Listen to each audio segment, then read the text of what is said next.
आधे सर का दर्द, जिसे दर्द शकीका या माइग्रेन भी कहा जाता है, अक्सर लोगों के लिए काफ़ी तकलीफ का बाइस बनता है। दर्द शकीका का शिकार ख़वातीन और हज़रात आधे सर का दर्द उठने पर काफ़ी तकलीफ में नज़र आते हैं। अक्सर दर्द की सूरत में दवाएं खाने का इंतखाब किया जाता है, ताहम अक्सर इसमें फौरी कमी नहीं आती। माइग्रेन में आराम के लिए ज़ैल में कुछ टोटके बताए जा रहे हैं जिनके इस्तेमाल से फौरी आराम आ सकता है। अदरक की चाय के ज़रिए भी माइग्रेन में कमी लाई जा सकती। आधे सर दर्द से निजात के लिए अदरक को बेहतरीन चीज़ तसव्वुर किया जाता है। अदरक का इस्तेमाल सर में मौजूद खून की शरियानों की सूजन को कम करता है, जिससे दर्द से निजात मिलती है। अदरक के 3 टुकड़ों को 2 कप के करीब पानी में डाल दी।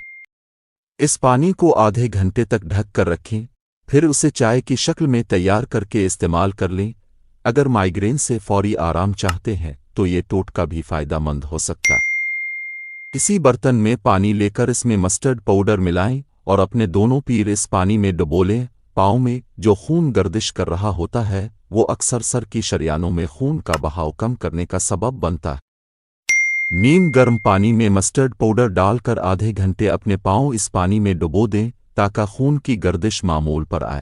दर्द शकीका की कई वजूहात में से एक वजह जिस्म में पानी की कमी भी हो सकती है। अक्सर ख्वातीन व हज़रात पानी पीना भूल जाते हैं। अगर आपके साथ ऐसी सूरत हाल पेश आए कि अचानक सर में दर्द उठ जाए तो 1 से 2 गिलास पानी पिएं ताकि जिस्म में पानी की कमी दूर हो सके और माइग्रेन में कमी आए। नोट: इन टोटकों के इस्तेमाल से पहले तिब्बी माहिरीन की आरा भी ज़रूर लें। दर्द ज़्यादा शदीद होने की सूरत में फौरी तौर पर डॉक्टर से रुजू करें।